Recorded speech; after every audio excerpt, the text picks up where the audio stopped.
इंतजार की घड़ियां खत्म हुई। सीधे रुख करेंगे प्रधानमंत्री नरेंद्र मोदी का अलेक्स फ्रिडमैन के साथ वो पॉडकास्ट जिसका सभी को इंतजार था। पीएम मोदी का पहला इंटरनेशनल पॉडकास्ट। बहुत अत्यंत गरीबी से निकला था। लेकिन हमने कभी गरीबी का कभी बोझ नहीं फ़ील किया, क्योंकि जो व्यक्ति बढ़िया जूते पहनता है और अगर उसके जूते नहीं हैं, तो उसको लगता है यार ये है। अब हमने तो ज़िंदगी में कभी जूते पहने ही नहीं थे, तो हमें क्या मालूम था कि भई जूते पहनना भी एक बहुत बड़ी चीज़ होती है। तो हम वो कंपेयर करने की वो उस अवस्था में ही नहीं थे। अब हम जीवन ऐसे ही जिए हैं।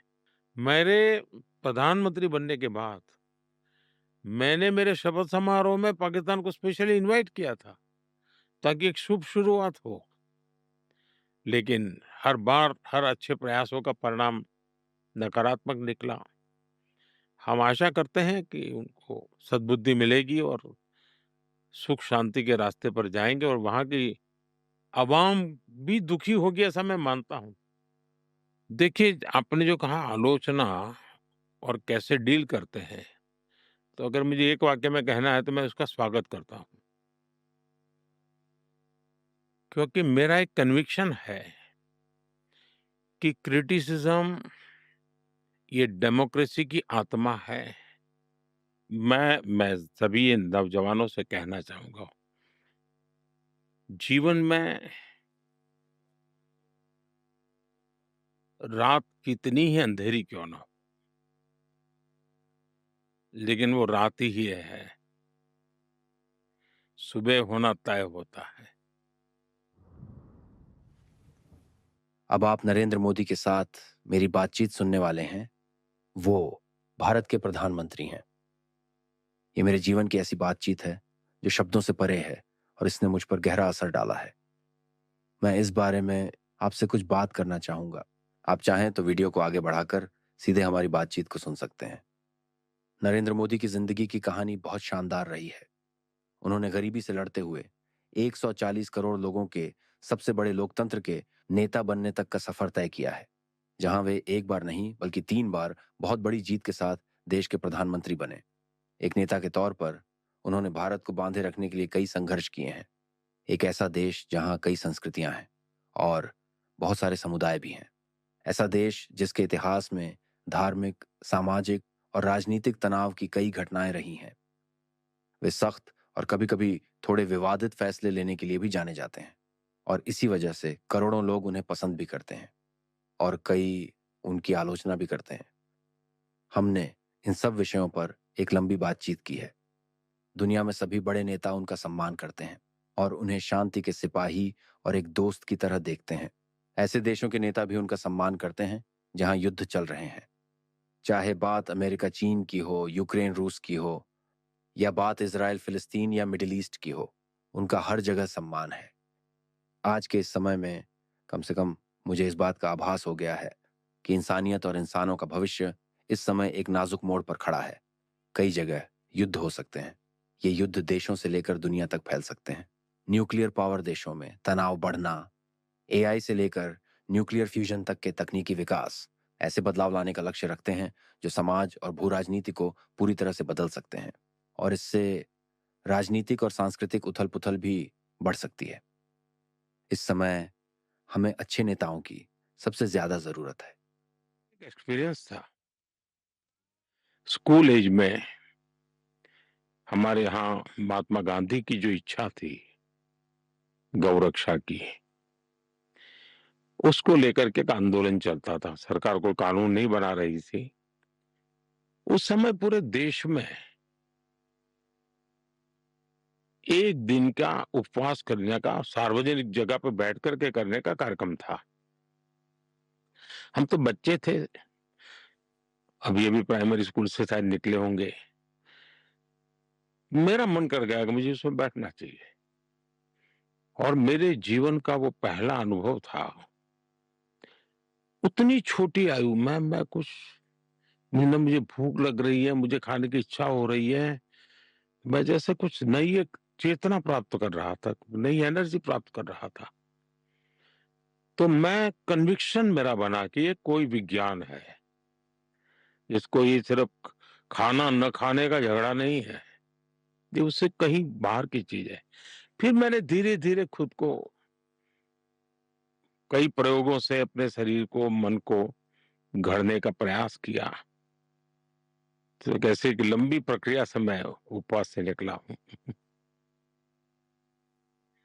और दूसरी बात है कि मेरी एक्टिविटी कभी बंद नहीं होती।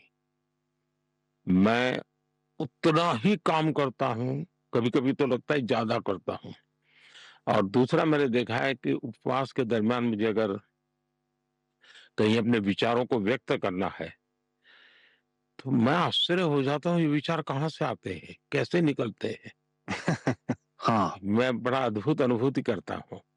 तो आप उपवास में भी दुनिया के बड़े लोगों से मिलते हैं। आप अपना प्रधानमंत्री वाला काम भी करते हैं। आप उपवास में और कभी-कभी 9 दिनों के उपवास में भी दुनिया के एक बड़े नेता के तौर पर अपनी जिम्मेदारी निभाते हैं।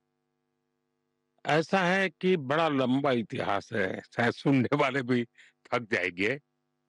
एक हमारे यहाँ चातुर्मास की परंपरा है। जब वर्षा ऋतु होती है, तो हम जानते हैं डाइजेशन पावर काफ़ी कम हो जाता है और वर्षा ऋतु में एक टाइम ही भोजन करना है, यानी 24 आवर्स में एक टाइम। और वो मेरा करीब जून मिड से शुरू होता है, तो दिवाली के बाद करीब-करीब नवंबर आ जाता है। करीब 4 महीना, साढ़े 4 महीना, वो मेरी एक परंपरा चलती है, जिसमें मैं 24 आवर में एक बार खाता हूँ। फिर मेरा एक नवरात्रि आता है, जो आमतौर पर भारत में सितंबर-अक्टूबर में होता है और पूरे देश में उस समय दुर्गा पूजा का उत्सव होता है, शक्ति उपासना का उत्सव होता है। वो एक 9 दिन का होता है, तो उसमें मैं पूरी तरह सिर्फ गर्म पानी पीता हूँ। वैसे मैं गर्म पानी तो मेरा रूटीन है, मैं हमेशा ही गर्म पानी पीता हूँ। मेरा पुराना लाइफ ऐसा था कि जिसके कारण एक आदत मेरी बनी हुई है। दूसरा एक मार्च-अप्रैल महीने में नवरात्रि आता है, जिसे हमारे यहाँ चैत्री नवरात्रि कहते हैं, जो अभी शायद इस वर्ष 31 मार्च से शुरू हो रहा है। तो वो 9 दिन मैं उपवास करता हूँ, उसमें मैं कोई एक फल एक बार दिन में, यानी 9 दिन के लिए जैसे मान लीजिए मैंने पपैया तय किया, तो फिर 9 दिन तक पपैया सिवाय किसी चीज़ को हाथ नहीं लगाऊँगा और सिर्फ एक बार लूँगा। तो वैसा एक 9 दिन का मेरा वो रहता है। तो साल भर में इस प्रकार से हमारा जो स सालों से एक परंपरा मेरे जीवन में बन चुकी है। शायद ये मैं कह सकता हूँ 50-55 साल से मैं ये इन चीज़ों से कर रहा हूँ। क्या कभी ऐसा हुआ है कि आप किसी दुनिया के बड़े नेताओं से मिले हों और पूरी तरह उपवास पर रहे हों? उनकी क्या प्रतिक्रिया थी? आप भूखे रह सकते हैं, ये देखकर उन्हें कैसा लगता है? और मैं आपको बताना चाहूंगा कि आप बिल्कुल सही हैं।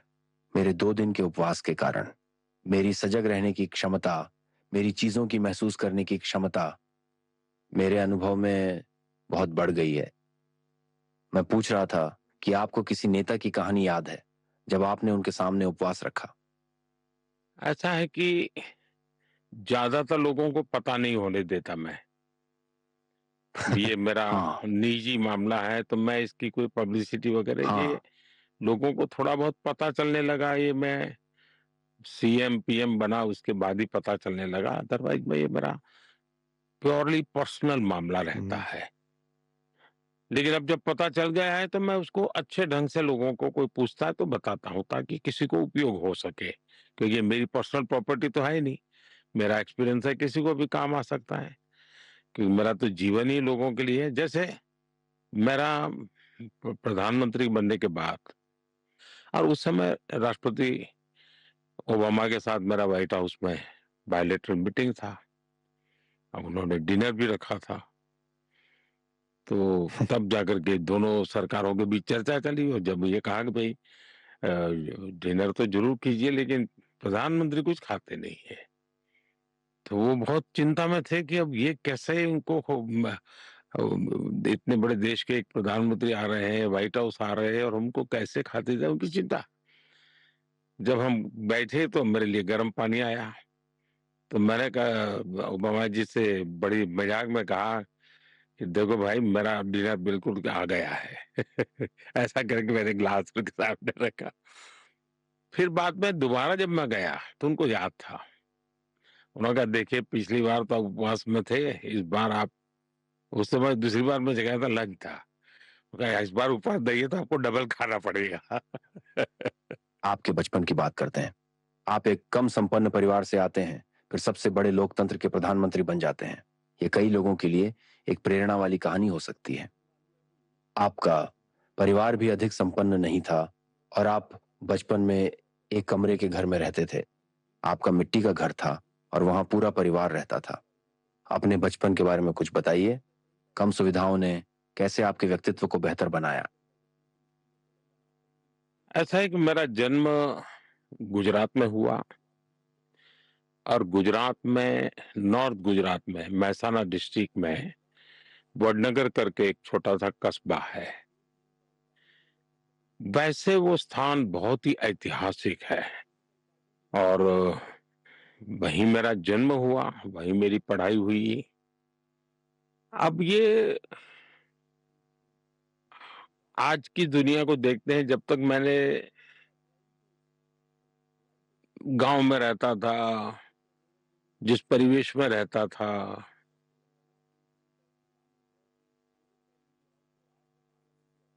अब मेरे गांव की कुछ विशेषताएं रही है जो शायद दुनिया में बहुत ही रेयर होती है। जब मैं स्कूल में पढ़ता था तो हमारे गांव के एक सज्जन थे। वो हमें लगातार स्कूलों में बच्चों को कहते कि देखो भाई आप लोग कहीं जाएं और कहीं पर भी आपको कोई भी नक्काशी वाला पत्थर मिलता है या उस पर कुछ लिखा हुआ पत्थर मिलता है, कार्विंग की हुई कोई चीज मिलती है, तो ये स्कूल के इस कोने में इकट्ठा करो। तो मेरा जरा उसमें क्यूरियोसिटी बढ़ने लगी, समझने लगा तो पता चला कि हमारा गांव तो बहुत ही पुराना है, ऐतिहासिक है। फिर कभी स्कूल में चर्चा होती थी तो उसमें से जानकारी मिलने लगी। बाद में शायद चाइना ने एक फिल्म बनाई थी और मैं उस फिल्म के विषय में कहीं अखबार में पढ़ा था कि चाइनीज फिलोसोफर ह्यूएन संग वो मेरे गांव में काफी समय रहे थे, काफी कई सेंचुरीज पहले आए थे। तो बौद्ध शिक्षा का वो एक बड़ा केंद्र था। वो तो मैंने उसके विषय में जाना और शायद 1400 में एक बौद्ध शिक्षा का केंद्र था। 12वीं सदी का एक विक्टोरी मॉन्यूमेंट, 17वीं सदी का एक मंदिर, 16वीं सदी में दो बहनें जो संगीत में बहुत बड़ी पारंगत थी, ताना रीरी, यानी इतनी चीजें सामने आने लगी। तो मैं देख रहा था कि फिर जब मैं मुख्यमंत्री बना तो मैंने बड़ा एक्सकेवेशन का काम शुरू करवाया। तो एक्सकेवेशन का काम किया तो ध्यान में आया कि उस समय हजारों बुद्ध भिक्षुओं की शिक्षा का एक सेंटर था और बुद्ध, जैन, हिंदू तीनों परंपराओं का वहां प्रभाव रहा था। और हमारे लिए इतिहास केवल किताबों तक सीमित नहीं था। हम हर पत्थर बोलता था, हर दीवार कह रही थी कि मैं क्या हूं। और जब हमने ये एक्सकवेशन करने का काम शुरू किया तो जो चीजें मिली इतिहास के लिए महत्वपूर्ण है। अब तक उनको 2800 साल की एविडेंस मिले हैं जो बिल्कुल ही अखंड रूप से ये शहर अविनाशी रूप में 2800 हैबिटाट रहा, मनुष्य जीवन वहां रहा है। और 2800 ईयर कैसे उसका डेवलपमेंट, उसका पूरे सबूत प्राप्त हुई है। अभी एक अंतर्राष्ट्रीय स्तर का एक वहां म्यूजियम भी बना है लोगों के लिए। खास करके आर्कियोलॉजी के स्टूडेंट जो हैं उनके लिए बड़ा अध्ययन का क्षेत्र बना है। तो मेरा एक तो मेरा जिस जहाँ जन्म हुआ उसका अपनी एक विशेषता रही है। और मेरा सद्भाग्य देखिए, शायद कुछ चीजें कैसे होता है पता नहीं, काशी मेरी कर्मभूमि बनी। अब काशी भी अविनाशी है। काशी, बनारस, वाराणसी जिसको कहते हैं, वो भी सैकड़ों वर्षों से निरंतर एक जीवंत शहर है। तो शायद कुछ ईश्वर दत्त व्यवस्था होगी कि मेरे बड़नगर में पैदा हुआ व्यक्ति काशी में जाकर के आज अपनी कर्मभूमि बना करके माँ गंगा के चरणों में जी रहा है। जब मैं अपने परिवार हमारा था, पिताजी थे, माताजी, हम भाई बहन, मेरे चाचा चाची, मेरे दादा दादी, सब लोग बचपन में सब, तो हम लोग छोटे से, शायद ये घर तो ये जगह तो बहुत बड़ी है जहां हम बैठे हैं, जिसमें कोई खिड़की भी नहीं थी, एक छोटा सा दरवाजा था। वहीं हमारा जन्म हुआ, वहीं पले पड़े। अब विषय आता है गरीबी। वो आज स्वाभाविक है कि जिस प्रकार से सार्वजनिक जीवन में लोग आते हैं उस हिसाब से तो मेरा जीवन बहुत अत्यंत गरीबी से निकला था। लेकिन हमने कभी गरीबी का कभी बोझ नहीं फील किया, क्योंकि जो व्यक्ति बढ़िया जूते पहनता है और अगर उसके जूते नहीं है तो उसको लगता है यार ये है। अब हमने तो जिंदगी में कभी जूते पहने ही नहीं थे, तो हमें क्या मालूम था कि भाई जूते पहनना भी एक बहुत बड़ी चीज होती है। तो हम वो कंपेयर करने की वो उस अवस्था में ही नहीं थे। अब हम जीवन ऐसे ही जिए हैं। और हमारी माँ बहुत ही परिश्रम करती थी, हमारे पिताजी बहुत परिश्रम करते। मेरे पिताजी की विशेषता ये थी और इतने डिसिप्लिन थे कि बहुत सुबह 4 साढ़े 4 बजे वो घर से निकल जाते थे। काफी वो पैदल जाकर कई मंदिरों में जाकर के फिर दुकान पर पहुंचते थे। तो एक जो जूते पहनते थे वो चमड़ी के, वो गांव का जो बनाता है, बहुत ही वो हार्ड होते एकदम से, तो आवाज बहुत आती है टॉक टॉक टॉक करके। तो वो चलते थे जब दुकान जाते थे, तो लोग कहते थे कि हम घड़ी मिला लेते थे कि हाँ दामोदर भाई जा रहे हैं। यानी इतना उनका डिसिप्लिन लाइफ था। बहुत मेहनत करते थे, वो रात देर तक काम करते थे। वैसे हमारी माताजी भी घर की परिस्थितियों को कोई कठिनाइयां महसूस ना उसके लिए करती रहती थी। लेकिन सबके बावजूद भी हमें कभी अभाव में जीने की इन परिस्थितियों ने मन पे प्रभाव पैदा नहीं किया।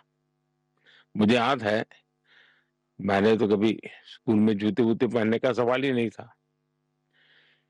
एक दिन मैं स्कूल जा रहा था, मेरे मामा मुझे रास्ते में मिल गए। उन्होंने देखा, अरे तू ऐसे स्कूल जाता है, जूते वूते नहीं है।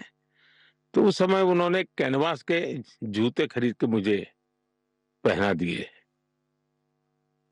अब उस समय तो शायद वो 10-12 रुपए में आते होंगे वो जूते।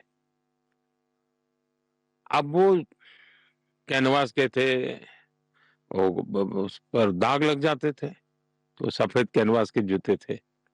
तो मैं क्या करता था, स्कूल में जब शाम को स्कूल छूट जाती थी तो मैं थोड़ी देर स्कूल में रुकता था, और जो टीचर ने चॉपस्टिक का उपयोग किया है और उसके टुकड़े जो फेंके होते थे, वो 3-4 कमरों में जाके इकट्ठा करता था और वो चॉपस्टिक के टुकड़े घर ले आता था और उसको मैं भिगो करके पॉलिश बना के मेरे कैनवास के जूते पर लगा करके चमकदार वाइट बना करके जाता था। तो मेरे लिए वो संपत्ति थी, बहुत बड़ा मैं वैभव अनुभव करता था। अब मुझे पता नहीं क्यों बचपन से हमारी माँ स्वच्छता वगैरह विषय में बहुत जागरूक थी, तो हमें भी शायद वो संस्कार हो गए। तो मुझे जरा कपड़े-वपड़े ढंग से पहनने की आदत कैसे है पता नहीं बचपन से थी। जो भी हो उसको ठीक से पहनूँ। तो मैं आयरन कराने के लिए या प्रेस कराने के लिए तो हमारे पास कोई व्यवस्था थी नहीं। तो मैं तांबे के लोटे में पानी भर के गरम करके वो उसको चिमचे से पकड़ करके मैं खुद अपना प्रेस करता था और स्कूल चला जाता था। तो जीवन इस जीवन का एक आनंद लेता था। हम लोग कभी ये गरीब हैं, क्या है, कैसे वो ये लोग कैसे जीते हैं, इनका जुग कैसा है, ऐसा तो कभी संस्कार नहीं हुआ। जो है उसी में मस्त मौजी से जीना, काम करते रहना, कभी रोना नहीं इन चीज़ों को लेकर के। और मेरे जीवन की इन सारी बातों को भी सद्भाग्य कहो या दुर्भाग्य कहो, ये राजनीति में ऐसी मेरी परिस्थिति बन गई कि चीज़ें निकल कर के आने लगी। क्योंकि लोग जब मैं सीएम का मेरा शपथ हो रहा था, तो टीवी वाले मेरे गाँव पहुँच गए, मेरे दोस्तों को पूछने लग गए, मेरा घर का वो वीडियो निकालने के लिए चले गए। तब पता चला कि ये कोई ये कहाँ से आ रहा है। उसके पहले कोई ज़रा मेरे विषय में जानकारी नहीं थी लोगों को। तो जीवन मेरा ऐसा ही रहा है। हुँ। और हमारी माताजी का एक स्वभाव रहा था कि सेवा भाव उनकी प्रवृत्ति में था और उनको कुछ परंपरागत चीज़ें आती थी, दवाई की। तो बच्चों को वो ट्रीटमेंट देती थी। तो सुबह 5 बजे बच्चे सूर्योदय के पहले उनकी ट्रीटमेंट होती थी। तो सब लोग हमारे घर पे सब लोग आ जाते थे, छोटे बच्चे रोते भी रहते थे, तो हम लोगों को भी जल्दी उठना होता था उसके कारण। और माँ ही फिर उनको ट्रीटमेंट करती रहती थी। तो ये सेवा भाव जो है, वो एक प्रकार से इन्हीं चीज़ों में से पनपा हुआ था। एक समाज के प्रति संवेदना, किसी के लिए कुछ अच्छा करना। तो ऐसे एक परिवार से मैं समझता हूँ कि माता के, पिता के, मेरे शिक्षकों के, जो भी वो परिसर मुझे मिला, परिवेश मिला, उसी से जीवन मेरा चला। बहुत सारे युवा लोग हैं जो इसे सुन रहे हैं, जो वास्तव में आपकी कहानी से प्रेरित हैं। उन बहुत ही साधारण शुरुआतों से लेकर के दुनिया के सबसे बड़े लोकतंत्र के नेता बनने तक। तो आप उन युवा लोगों को क्या कहना चाहेंगे जो संघर्ष कर रहे हैं, दुनिया में खोए हुए हैं और अपना रास्ता खोजने की कोशिश कर रहे हैं? आप उन्हें क्या सलाह दे सकते हैं? मैं सभी नौजवानों से कहना चाहूँगा, जीवन में रात कितनी ही अंधेरी क्यों ना हो, लेकिन वो रात ही है, सुबह होना तय होता है। और इसलिए हमारे में वो पेशेंस चाहिए, आत्मविश्वास चाहिए। है ये हालत है और मैं हालत के कारण नहीं हूँ। ईश्वर ने मुझे किसी काम के लिए भेजा है, ये भाव होना चाहिए। और मैं अकेला नहीं हूँ, जिसने मुझे भेजा है वो मेरे साथ है। ये एक अटूट विश्वास होना चाहिए। कठिनाइयाँ भी कसौटी के लिए हैं, कठिनाइयाँ मुझे विफल करने के लिए नहीं है। मुसीबतें मुझे मजबूत बनाने के लिए हैं। मुसीबतें मुझे हताश निराश करने के लिए नहीं है। और मैं तो हर ऐसे संकट को, हर मुसीबत को हमेशा अवसर मानता हूँ। तो मैं नौजवानों से कहूँगा, दूसरा पेशेंस चाहिए, शॉर्टकट नहीं चलता जी। हमारे यहाँ रेलवे स्टेशन लिखा रहता है। कुछ लोगों को आदत होती है वो ब्रिज पर से रेलवे पटरी क्रॉस करने के बजाय नीचे से भागने की। तो वहाँ लिखा होता है, shortcut will cut cut you short. तो मैं नौजवानों को भी कहूँगा, shortcut will cut you short. कोई शॉर्टकट नहीं होता। एक पेशेंस होना चाहिए, धीरज होनी चाहिए। और हमने जो भी दायित्व मिलता है ना, उसमें जान भर देनी चाहिए। उसको मस्ती से जीना चाहिए, उसका आनंद लेना चाहिए। और मैं मानता हूँ कि अगर ये मनुष्य के जीवन में आता है, उसी प्रकार से बहुत कुछ है। वैभव ही वैभव है, कोई चिंता का विषय है। वो भी अगर कंबल ओढ़ करके सोता रहेगा तो वो भी बर्बाद हो जाएगा। उसने तय किया ना ये भले मेरे आस-पास होगा, लेकिन मुझे मेरे अपने सामर्थ्य से इसमें वृद्धि करनी चाहिए। मुझे मेरे सामर्थ्य से समाज को ज़्यादा देना चाहिए। यानी मैं अच्छी स्थिति में हूँ तो भी मेरे लिए करने के लिए बहुत कुछ है। अच्छी स्थिति में नहीं हूँ तो भी करने के लिए बहुत काम है। ये मैं चाहूँगा। दूसरा मैंने देखा है कि कुछ लोग चलो यार हो गया इतना सीख लिया बहुत हो गया। जीवन में भीतर के विद्यार्थी को कभी मरने नहीं देना चाहिए। लगातार सीखते रहना चाहिए। हर चीज़ सीखने का जिनका मैंने अब मुझे किसी काम के लिए ही तो जीना होगा तो अब मैं तो गुजराती भाषा में मेरी मातृभाषा है और हम हिंदी भाषा जानते नहीं। वाक्चातुर्य क्या होता है, बात कैसे करनी चाहिए। तो पिताजी के साथ चाय की दुकान पे हम बैठते थे, तो उतनी छोटी आयु में इतने लोगों से मिलने का मौका मिलता था और मुझे हर बार उसमें से कुछ न कुछ सीखने को मिलता था। वो तरीके, उनकी बात करने का तरीका, तो इन चीज़ों से मैं सीखता था कि हाँ, ये चीज़ें हम भी भले आज हमारी स्थिति नहीं है, लेकिन कभी हो तो हम ऐसा क्यों ना करें? हम इस प्रकार से क्यों ना रखें? तो सीखने की वृत्ति मैं समझता हूँ कि हमेशा रहनी चाहिए और दूसरा मैंने देखा है कि ज़्यादातर लोगों को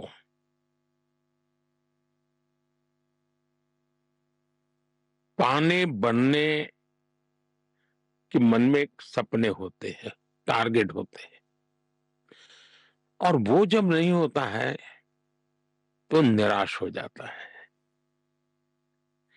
और इसलिए मैंने हमेशा मेरे मित्रों से जब भी मुझे बात करने का मौका मिलता है, मैं कहता हूँ भाई देखिए, पाने बनने के सपनों के बजाय कुछ करने का सपना देखो। जब करने का सपना देखते हो और मान लीजिए आपने 10 तक पहुँचना तय किया, 8 पहुँचे, तो आप निराश नहीं होंगे। आप 10 के लिए मेहनत करोगे। लेकिन आपने कुछ बनने का सपना तय कर लिया और नहीं हुआ, तो जो हुआ है वो भी आपको बोझ लगने लगेगा। और इसलिए जीवन में इसकी कोशिश करनी चाहिए। दूसरी क्या मिला, क्या नहीं मिला, मन में भाव ये होना चाहिए मैं क्या दूँगा? देखिए संतोष जो है ना, वो आपने क्या दिया उसकी कोख से पैदा होता है। और मैं आपको बताना चाहूँगा कि मेरा बचपन से ही यही करने का सपना था, जो मैं अभी कर रहा हूँ। तो मेरे लिए ये एक बहुत खास पल है। 17 साल की उम्र में एक और रोमांचक भाग आता है, जब आप घर छोड़कर 2 साल तक हिमालय में घूमते रहे। आप अपने उद्देश्य, सच और भगवान की तलाश में थे। वैसे आपके उस समय के बारे में लोग कम ही जानते हैं। आपका घर नहीं था, आपके पास कोई चीजें नहीं थी, आपका जीवन एकदम सन्यासी वाला था। आपके पास सिर के ऊपर छत नहीं होती थी। आप उस समय के कुछ आध्यात्मिक पलों, पद्धति या अनुभवों के बारे में बात करना चाहेंगे? आपने मुझे लगता है काफ़ी मेहनत की। देखिए मैं इस विषय में ज़्यादा बातें बहुत करता नहीं हूँ, लेकिन कुछ मैं बाहरी चीज़ें आपको ज़रूर कह सकता हूँ। अब देखिए मैं एक छोटे से स्थान पे रहा। हमारी ज़िंदगी ही एक सामूहिकता की थी। क्योंकि लोगों के बीच में ही रहना, जीना वही था और एक लाइब्रेरी थी गाँव में, तो वहाँ जाना, किताबें पढ़ना। अब उन किताबों में जो मैं पढ़ता था, तो मुझे लगता था कि मुझे अपने जीवन को कि हम भी क्यों ना ऐसे ट्रेन करें अपने जीवन को, ऐसी इच्छा होती थी। जब मैं स्वामी विवेकानंद जी के लिए पढ़ता था, छत्रपति शिवाजी महाराज के लिए पढ़ता था, ये कैसे करते थे, कैसे जीवन को बनाते थे? और उसके लिए मैं भी अपने साथ काफ़ी प्रयोग करता रहता था। मेरे श अच्छा, उस प्रयोगों का तो लेवल ऐसा ही था कि जिसको हम कहें कि एक शरीर के साथ जुड़े हुए रहते थे। जैसे मेरे यहाँ उतनी ठंड नहीं होती है, लेकिन दिसंबर महीने में ठंड होती है कभी। लेकिन फिर भी रात में और ठंडा लगता है, स्वाभाविक है। तो मैं कभी तय करता था कि मैं आज कहीं खुले में बाहर सो जाऊँगा और कुछ भी शरीर पे ओढ़ने के लिए नहीं लूँगा। देखता हूँ ठंड क्या करती है। तो मैं कभी-कभी शरीर के साथ ऐसे प्रयोग बहुत छोटी आयु में कर लेता था और वो मुझे हमेशा ऐसा रहता था। ये और मेरे लिए लाइब्रेरी में जाना और बाकी काफ़ी चीज़ें पढ़ना, तालाब जाना, परिवार के सब लोगों के कपड़े धोना और मुझे स्विमिंग का काम मेरा हो जाता था। मेरा फिजिकल एक्टिविटी स्विमिंग ही हुआ करती थी।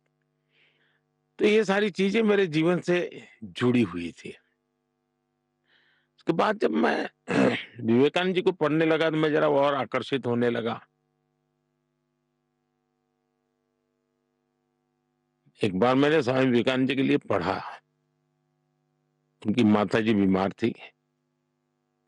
हम वो रामकृष्ण परमहंस जी के पास गए।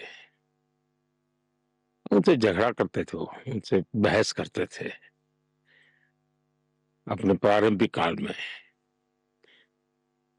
वे बौद्धिक भी जितनी शक्ति का उपयोग कर सकते थे, करते थे।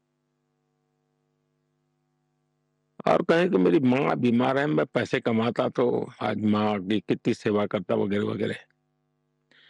तो रामकृष्ण देवराय ने कहा, "भाई मेरा सर क्यों खा रहे हो तुम? जाओ ये माँ काली के पास जाओ। माँ काली है, उससे माँगो तुझे जो चाहिए हो।" तो विवेकानंद जी गए, माँ काली की मूर्ति के सामने घंटों तक बैठे, साधना की, बैठे रहे। कई घंटों के बाद वापस आए, तो रामकृष्ण देव ने पूछा, "अच्छा भाई माँग लिया तूने माँ से?" नहीं बोले, मैंने तो नहीं।" अच्छा बोले, "दोबारा जाना कल, तेरा काम माँ करेगी, माँ से माँगो ना।" दूसरे दिन गए, तीसरे दिन गए और वो उन्होंने देखा कि भाई मैं क्यों कुछ माँग नहीं सकता था। मेरी माँ की तबीयत खराब थी, मुझे ज़रूरत थी। लेकिन मैं माँ के पास बैठा हूँ, मैं साक्षात माँ का ऐसे खोया हुआ हूँ उसमें। लेकिन मैं कुछ भी माँग नहीं पाता हूँ माँ से। ऐसे ही खाली हाथ लौट के आता हूँ और रामकृष्ण देव जी को कहता हूँ कि मैं तो खाली हाथ चला है, मैंने कुछ नहीं माँगा। देवी के पास जाना और कुछ माँग न पाना, उस एक बात ने उनके मन के अंदर एक ज्योति जला दी। एक स्पार्किंग था उनके जीवन में और उसी में से देने का भाव। मैं समझता हूँ कि शायद विवेकानंद जी का वो छोटी-सी घटना मेरे मन पे थोड़ा प्रभाव कर गई कि जगत को क्या दूँगा? शायद संतोष उससे पैदा होगा। जगत से मैं कुछ पाने के लिए तो मेरे मन में पाने की भूख ही जगती रहेगी। और उसी में था कि भाई शिव और जीव का एकात्म क्या होता है? शिव की सेवा करनी है तो जीव की सेवा करो। शिव और जीव में एकत्व की अनुभूति करो। सच्चा अद्वैत इसी में जिया जा सकता है। तो ऐसे विचारों को मैं खो जाता था। फिर थोड़ा उस तरफ मैं मन कर जाता था। मुझे याद है एक घटना, हम अब जिस मोहल्ले में हम रहते थे, उसके बाहर एक महादेव जी का मंदिर था। तो वहां एक संत आए थे। तो वो संत कुछ न कुछ साधना वगैरह करता करते थे। मेरा भी उनके प्रति थोड़ा आकर्षण हो रहा था कि ये कुछ आध्यात्मिक शक्ति इनके पास होगी शायद, क्योंकि विवेकानंद जी को तो पढ़ते थे, देखा तो नहीं था कुछ, तो कुछ ऐसे ही लोग देखने को मिलते थे। तो नवरात्रि का व्रत कर रहे थे, तो उस समय उन्होंने अपने हाथ पर, हमारे यहाँ जवेरा बोलते हैं जो उगाते हैं, एक प्रकार से घास हाथ के ऊपर उगाना, ऐसे ही सोना 9-10 दिन तक, ऐसा एक व्रत होता है। तो वो महात्मा जी कर रहे थे। अब उन्हीं दिनों में मेरे मामा के परिवार में एक हमारे यहाँ एक मौसी की शायद शादी थी। मेरा पूरा परिवार मामा के घर जा रहा था। अब मामा के घर जाना किसी भी बच्चे के लिए आनंद का विषय होता है। मैंने घर वालों से कहा, नहीं मैं तो नहीं आऊंगा, मैं तो यहीं रहूंगा, मैं ये स्वामी जी की सेवा करूंगा, इनके हाथ पर ये रखा हुआ है तो वो तो खा पी नहीं सकते, तो मैं ही करूंगा उनका। तो उस बचपन में मैं नहीं गया शादी में, मैं उनके पास रहा और स्वामी जी की सेवा कर रहा था। तो शायद मेरा कुछ उसी दिशा में कुछ मन लग जाता था। कभी लगता था कि भाई हमारे गांव में कुछ लोग जो फौज में काम करते थे, छुट्टियों में आते थे तो यूनिफॉर्म पहन के चलते थे, तो मैं भी दिन भर उनके पीछे पीछे भागता था कि ये देखिए कितनी बड़ी देश की सेवा कर रहा है। तो ऐसे, लेकिन कुछ मेरे लिए नहीं, कुछ करना है, बस ये भाव रहता था। तो ज्यादा समझ नहीं थी, कोई रोड मैप भी नहीं था, भूख थी कुछ मुझे इस जीवन को जानने की, पहचानने की। तो मैं चला गया, निकल पड़ा। तो रामकृष्ण मिशन में मेरा संपर्क आया, वहां के संतों ने बहुत प्यार दिया, मुझे बहुत आशीर्वाद दिए। स्वामी आत्मस्थानंद जी के साथ तो मेरी बड़ी निकटता बन गई। वो 100 साल तक करीब करीब जीवित रहे और जीवन के उनके आखिरी क्षणों में मेरी बहुत इच्छा थी कि वो मेरे पीएम हाउस में आकर के रहे, लेकिन उनकी जिम्मेवारी इतनी थी कि वो आए नहीं। जब मैं सीएम था तब तो आते थे, मुझे बहुत उनका आशीर्वाद मिलता था। लेकिन उन्होंने मुझे गाइड किया कि भाई तुम क्यों यहाँ अपना आए हो, तुम्हें जो करना है कुछ और काम है। तुम खुद के भलाई के लिए तुम्हारी प्रायोरिटी है कि समाज की भलाई के लिए है। विवेकानंद जी ने तो जो भी कहा है वो समाज की भलाई के लिए है, तुम तो सेवा के लिए बने हो। तो मैं एक प्रकार से वहां थोड़ा निराश भी हुआ, कोई उपदेश ही सुनने को मिला, मदद तो मिली नहीं। फिर मैं अपने रास्ते पर चलता रहा, कई जगह पर हिमालयन लाइफ में रहा, बहुत कुछ अनुभव किया, देखा, बहुत सारी जीवन के अनुभव रहे, कई लोगों से मिलना हुआ, बड़े बड़े तपस्वी लोगों से मिलने का मौका मिला। लेकिन मन स्थिर नहीं था मेरा। आयु भी शायद ऐसी थी जिसमें जिज्ञासा बहुत थी, जानना समझने की ख्वाहिश थी। एक नया अनुभव था, वहां की मौसम की दुनिया भी अलग थी, पहाड़ों में बर्फीले पहाड़ों के बीच में रहना होता था। लेकिन सबने मुझे घड़ने में बहुत बड़ी मदद की, मेरे भीतर की सामर्थ्य को अ, उसमें से बल मिला। साधना करना, ब्रह्म मुहूर्त में उठना, स्नान करना, लोगों की सेवा करना, सहज रूप से जो बुजुर्ग संत होते थे, तपस्वी संत, उनकी सेवा करना। एक बार वहां पर नेचुरल कैलेमिटी आई थी, तो मैं काफी गांव वालों की मदद में लग गया। तो ये मेरे जो संत महात्मा जो भी जिनके पास कभी न कभी मैं रहता था, ज्यादा दिन एक जगह पे नहीं रहता था, मैं ज्यादा भटकता ही रहता था। एक प्रकार वैसा ही जीवन था। और जो लोग नहीं जानते उन्हें बताना है कि आपने रामकृष्ण मिशन आश्रम में स्वामी आत्मस्थानंद के साथ काफी समय बिताया है। जैसा कि आपने अभी बताया, उन्होंने आपका सेवा के जीवन की ओर मार्गदर्शन किया। तो एक और चीज होने की संभावना थी कि जहां आप संन्यास ले सकते थे, सब कुछ त्याग कर सन्यासी बन जाते, तो आप या सन्यासी नरेंद्र मोदी के रूप में या फिर प्रधानमंत्री के रूप में आज हमारे सामने होते, और उन्होंने हर स्तर पर सेवा का जीवन जीने का फैसला लेने में आपकी मदद की। ऐसा है कि बाहर की दृष्टि से तो आपको लगता होगा कि इसको नेता कोई लोग कहते होंगे या प्रधानमंत्री कहते होंगे, मुख्यमंत्री कहते होंगे। लेकिन मेरा जो भीतर जीवन है, वो बस सातत्य है। जो बचपन में माँ बच्चों को कुछ उपचार करती थी, उस समय उन बच्चों को संभालने वाला मोदी, हिमालय में भटकता हुआ मोदी, या आज इस स्थान पर बैठ करके काम कर रहा मोदी, उसका सबके अंदर एक सातत्य है।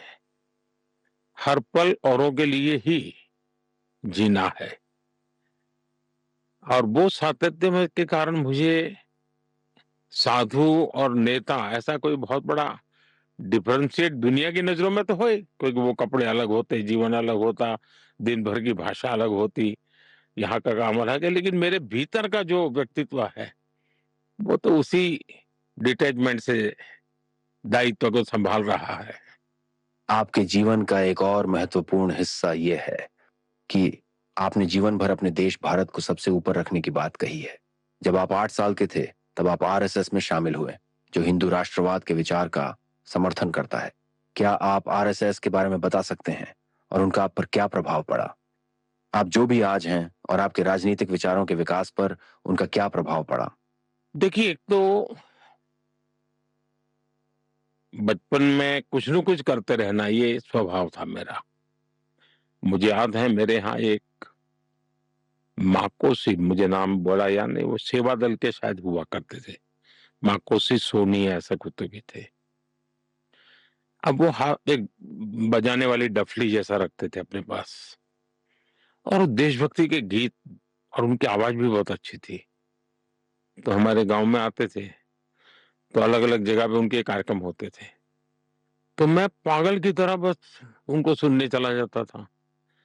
रात रात भर उनके देशभक्ति के गाने सुनता था, मुझे मजा आता था। क्यों आता तो पता नहीं है। वैसे ही मेरे यहाँ राष्ट्रीय स्वयंसेवक संघ की शाखा चलती थी।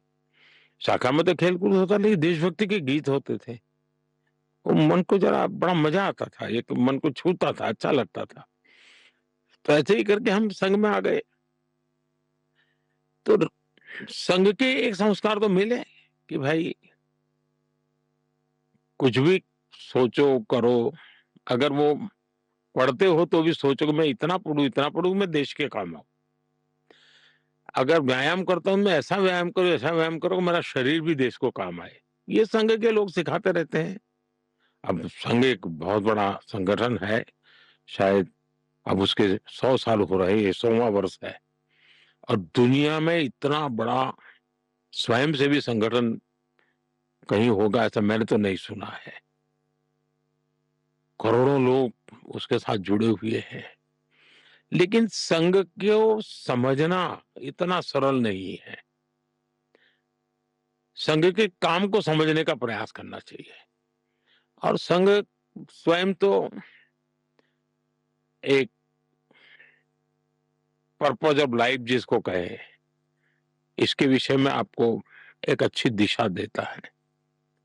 दूसरा, देश ही सब कुछ है और जन सेवा ही प्रभु सेवा है। ये जो हमारे वेद काल से जो कहा गया है, जो हमारे ऋषियों ने कहा, जो विवेकानंद ने कहा, वही बातें संघ के लोग करते हैं। तो स्वयंसेवक को कहते हैं कि भाई तुम्हें संघ में से जो प्रेरणा मिली, वो 1 घंटा शाखा है, वो स्वयं नहीं, यूनिफॉर्म पहनना वो स्वयं से संघ नहीं है। तुमने समाज के लिए कुछ करना चाहिए, और वो उस प्रेरणा के आज ऐसे काम चल रहे हैं, जैसे कुछ स्वयंसेवकों ने सेवा भारती नाम का संगठन खड़ा किया है। ये सेवा भारती जो गरीब बस्तियां होती है, झुग्गी झोपड़ी में गरीब लोग रहते हैं, जिसको वो सेवा बस्ती कहते हैं।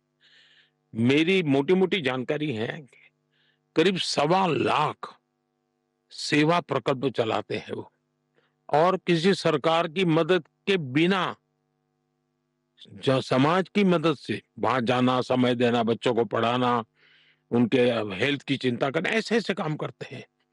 संस्कार उनके अंदर लाना, उस इलाके में स्वच्छता का काम करना, यानी बिल्कुल 1.25 लाख एक छोटा नंबर नहीं है।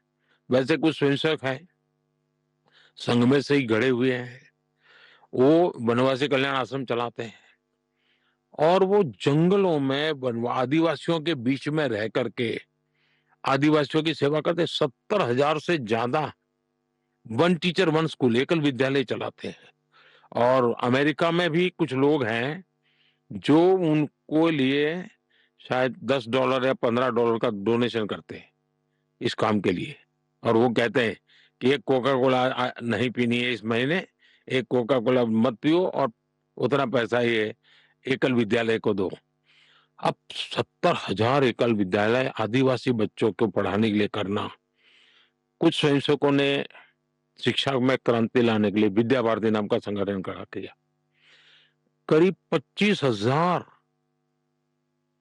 स्कूल चलते हैं उनके देश में और 30 लाख से छात्रा एट अ टाइम होते हैं। और मैं मानता हूं तक करोड़ों विद्यार्थियों को और बहुत ही कम दाम में पढ़ाई हो और संस्कार को भी प्राथमिकता हो, जमीन से जुड़े हुए लोग हो, कुछ न कुछ हुनर सीखे, समाज पर बोझ न बने।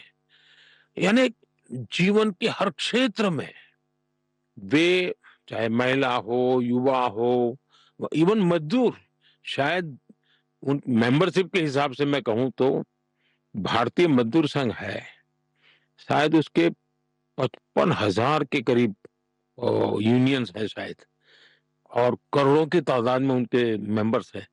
शायद दुनिया में इतना बड़ा लेबर यूनियन कुछ नहीं होगा। और सिखा कैसा जाता है, लेफ्टिस्ट लोगों ने मजदूरों की मूवमेंटों को बड़ा बल दिया। लेबर मूवमेंट जो लगे हैं उनका नारा क्या होता है, workers of the world unite, दुनिया के मजदूरों एक हो जाओ फिर देख लेंगे, ये भाव होता है। ये मजदूर संघ वाले क्या कहते हैं, जो आरएसएस की शाखा से निकले हुए स्वयंसेवक मजदूर संघ चलाते हैं, वो कहते हैं वर्कर्स यूनाइट द वर्ल्ड। वो कहते हैं workers of the world unite, ये कहते हैं workers unite the world. Unite the world. ये कितना बड़ा वाक्य, दो शब्दों में इधर उधर है लेकिन कितना बड़ा वैचारिक बदलाव है। ये संघ की शाखा से निकले हुए लोग अपनी रुचि प्रकृति प्रवृत्ति के अनुसार जब काम करते हैं तो इस प्रकार के गतिविधियों को बल देते हैं।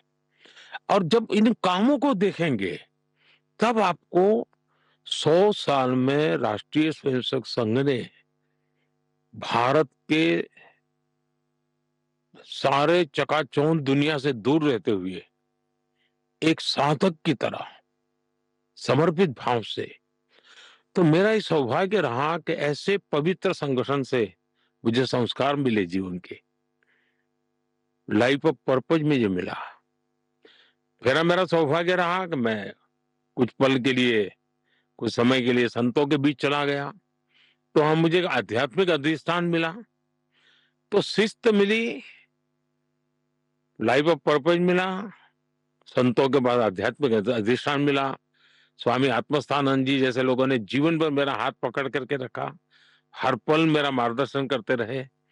तो रामकृष्ण मिशन, स्वामी विवेकानंद जी, उनके विचार, संघ के सेवा भाव, इन सब ने मुझे घड़ने में बहुत बड़ी भूमिका अदा की है। लेकिन उन्होंने भारत के विचार को आगे बढ़ाने में भी मदद की है। वह कौन सा विचार है जो भारत को एकजुट करता है? एक राष्ट्र के रूप में भारत क्या है? वह कौन सा बुनियादी विचार है जो इन सभी अलग अलग समाजों, समुदायों और संस्कृतियों को एकजुट करता है? आपको क्या लगता है? देखिए, एक भारत एक सांस्कृतिक पहचान है, एक सांस्कृतिक हजारों साल पुराना सिविलाइजेशन है।